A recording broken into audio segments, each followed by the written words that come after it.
Hello friends, welcome to PTS CAD expert. Friends, पिछली video में मैंने आपको प्लान स्विफ्ट के रिजल्ट को वेरीफाई कराया था, जिसमें वो आपको ब्रिक वर्क का वॉल्यूम को वेरीफाई कराया था, जिसमें विंडोज का रिडक्शन करके मैंने आपको नेट वॉल्यूम का वेरिफिकेशन कराया था।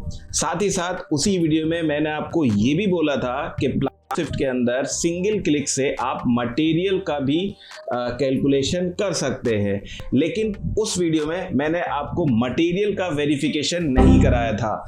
ठीक है, तो ये सारी चीजें जो वेरिफिकेशन पर बेस्ड हैं, ये आपकी मेनली डिपेंड करती हैं आप कितना एक्यूरेसी से टेम्पलेट को बना रहे हो, यानी जो भी फॉर्मुलेशन टेम्पलेट के अंदर कर रहे हो तभी उसी के बिहाफ पे आपको रिजल्ट्स मिलेंगे। तो आज इस वीडियो का जो मेन मोटिव है वो है आपको मटेरियल कैलकुलेशन का वेरिफिकेशन कराना। तो प्लान स्विफ्ट क्या एक्यूरेट मटेरियल देता है निकाल के, ये नहीं देता है, ये हमें यहाँ पर देखना है। तो उसके लिए मैंने यहाँ पे एक छोटा सा एक्सेल में फॉर्मेट बनाया हुआ है। यहाँ पे अप्रॉक्सीमेट मेथड मैंने लिखा हुआ है, जो कि आप एज अ थंब रूल भी मान सकते हैं। आप में से जो भी जिन्होंने काम किया होगा तो वो ये सब चीज़ें जानते होंगे, या फिर क्वांटिटी सर्वेयर, क्वांटिटी एस्टिमेशन में थोड़ा बहुत भी अगर आपने ये चीज़ें देखी होंगी बुक्स वगैरह में, तो भी आप ये सारी चीज़ें ईजिली समझ जाएंगे। तो यहाँ पे मैंने सबसे पहले लिखा है वॉल्यूम ऑफ ब्रिक वर्क। तो 0 अभी भूल जाइए, ये क्वांटिटी मैं वहाँ से लूँगा जब मैं प्लान स्विफ्ट से टेक ऑफ करूंगा। तो वहां से जो भी वैल्यू आएगी वो वैल्यू मैं यहां पे इनपुट करूंगा, और फिर एक्सेल में कैलकुलेशन देखेंगे क्या वो रहा है या नहीं आ रहा है।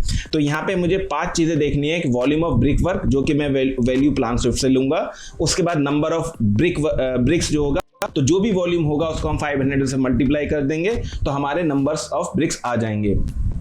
फिर वॉल्यूम ऑफ सीमेंट, ये भी प्लान स्विफ्ट से आएगा निकल कर, जो भी वैल्यू आएगी उसको हम यहाँ पे एक्सेल में वेरीफाई करेंगे with proper application of formulas. तो वॉल्यूम ऑफ सीमेंट किस तरीके से आ रहा है आपका प्लान स्विफ्ट में, वो मैं यहाँ पे आपको दिखाऊंगा। ठीक है, तो चलते हैं सीधे अपने प्लान स्विफ्ट पे। यहाँ पे आप एक सिंगल वॉल देख रहे हैं। मैं चाहता तो आपको पूरा एक ड्राइंग पे दिखा सकता था, लेकिन उससे आपको वेरिफिकेशन नहीं होता। और मैं हमेशा बताता हूं कि अगर किसी भी नए सॉफ्टवेयर पे आप स्विच कर रहे हैं तो आप पहले उसकी वर्किंग को समझिए, और बेसिक्स जो रिजल्ट्स होते हैं, यानी बेसिक उसकी एप्लीकेशंस होते हैं, उनको वेरीफाई करने की कोशिश कीजिए। उसके बाद ही आप अपने प्रोजेक्ट्स पे स्विच कीजिए।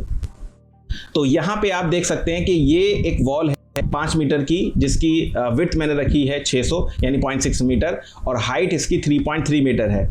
सेम डेटा पे मैंने यहाँ पे टेम्पलेट को रेडी किया हुआ है, जो आप यहाँ पे देख सकते हैं, टेस्ट मोटार मटेरियल के नाम से ब्रिक वॉल्यूम। अब इस टेम्पलेट के अंदर मैंने 4 चीजें यहाँ पे रखी हैं। वॉल्यूम ऑफ ब्रिक वर्क सबसे ऊपर आएगा, फिर नंबर ऑफ ब्रिक्स यहाँ पे आएंगी, फिर सीमेंट का वॉल्यूम आएगा, ये जो आप देख रहे हैं सीमेंट, फिर number of cement bags calculate करके आएंगे, और फिर सैंड का वॉल्यूम यहां पर आएगा।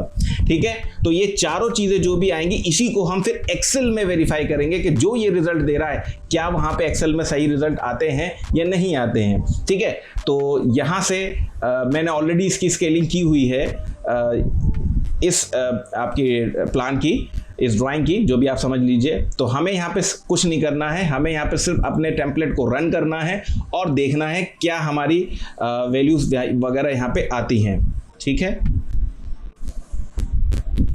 तो मैंने यहाँ से स्टार्ट किया, और यहाँ से देखिए इस बार मैंने टेक्सचर ले रखा है ब्रिक वर्क का, तो आप यहाँ पे ब्रिक्स देख सकते हैं। ठीक है, तो यहाँ पे देखिए ये 5 मीटर की है, तो इसको आप जो है 5.005 और क्लोज जाएंगे तो आप ये एग्जैक्ट वहीं पे छोड़ देंगे। ठीक है, तो इसको मैं यहाँ छोड़ देता हूँ। देखिए ये 5 मीटर हमने यहाँ पे छोड़ दिया। ठीक है, राइट क्लिक किया, स्टॉप किया। अब आप देख सकते हैं यहाँ पे जो हमारा वॉल्यूम आया है वो आया है 9.9। नंबर ऑफ ब्रिक्स आपकी आई है 4950। सीमेंट का जो वॉल्यूम आया है वो 0.53 मीटर क्यूब आया है, and number of cement bags जो आए हैं 15.27 आए, और सैंड का जो वॉल्यूम आया है ये 3.18 आया है। अब ये 3.18 जो आया है, तो मैं आपको यहाँ पे दिखा देता हूँ। यहाँ पे मैंने वॉल की हाइट 3. जो आप देख सकते हैं यहाँ पे लिखी हुई है, और वॉल की विड्थ मैंने रखी है 0.6 मीटर। सीमेंट और सैंड का जो रेशियो है वो 1:6 लिया गया है। तो इसके बिहाफ पे आपने ये रिजल्ट्स यहाँ पे देखे हैं। ठीक है, तो आई होप आपके समझ में ये तो क्लियर हो गया होगा। तो आप यहाँ पे भी देख सकते हैं राइट हैंड साइड पे, क्योंकि में यूनिट्स नहीं आती है, यूनिट्स आपकी यहाँ पे मिलेंगी। तो नंबर ऑफ ब्रिक्स आपकी इतनी है, सीमेंट का वॉल्यूम इतना था, सीमेंट के बैग्स 15.27 बैग्स आ रहे हैं, एंड सैंड का जो वॉल्यूम है 3.18 क्यूबिक मीटर है। दैट मीन्स ये एक्चुअल हमारा मटेरियल्स का कैलकुलेशन है। अब हम चलते हैं अपने एक्सेल के फॉर्मेट में, और वहाँ पे ये वॉल्यूम 9.90, ये याद रखिएगा, इसी पे मैं कैलकुलेशन करूंगा। ठीक है, तो वॉल्यूम हमारा आया था वहाँ पे 9.9, मैंने इंसर्ट कर दिया, और जैसे ही इंसर्ट किया आपने देखा कि हमारी वॉल्यूम नंबर ऑफ ब्रिक्स जो थी वो 4950 यहाँ पे आ चुकी है।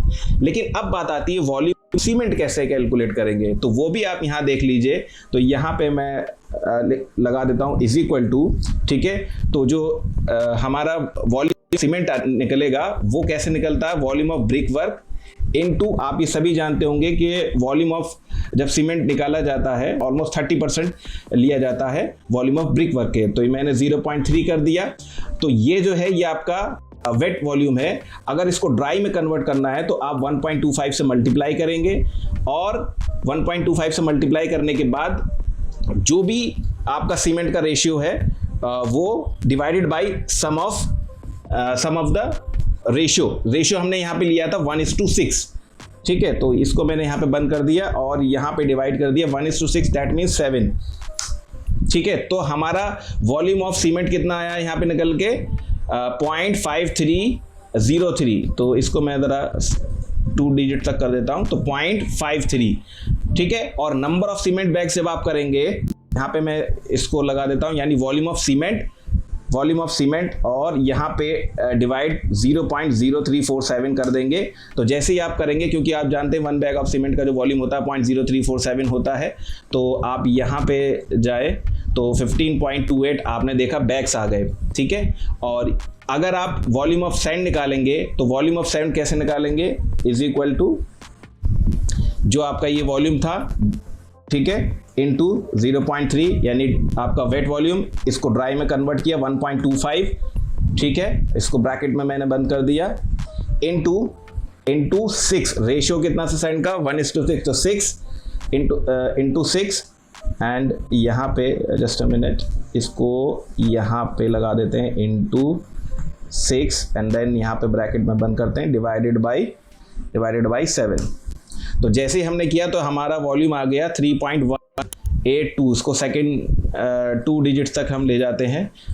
ठीक है, तो 3.18। तो अब आप यहाँ पे देखिए वॉल्यूम ऑफ ब्रिक वर्क जो था वो 9.9 क्यूबिक मीटर था, नंबर ऑफ ब्रिक्स हमारी 4950 आई, एंड वॉल्यूम ऑफ सीमेंट जितना आया वो आया 0.53 क्यूबिक मीटर, और नंबर ऑफ सीमेंट बैग्स यहाँ पे निकल के आए 15.28, और सैंड का जो वॉल्यूम आया वो 3.18 आया।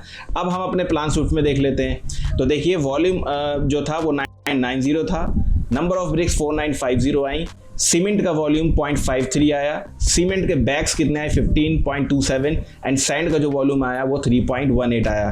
दैट मीन्स आपको अब यहाँ पे मैंने क्लियर कर दिया है कि जो भी आप यहाँ पे प्लान स्विफ्ट के अंदर मटेरियल का कैलकुलेशन करेंगे, आपके सिर्फ और सिर्फ टेम्पलेट पे डिपेंडेंट है। अगर आप टेम्पलेट में फॉर्मुलेशन सही करते हैं तो प्लान स्विफ्ट कभी भी गलत आंसर नहीं दे सकता। अब आपको ये क्लियर समझ में आ गया होगा कि प्लान स्विफ्ट जो भी रिजल्ट देता है वो एकदम एक्यूरेट रिजल्ट देता है।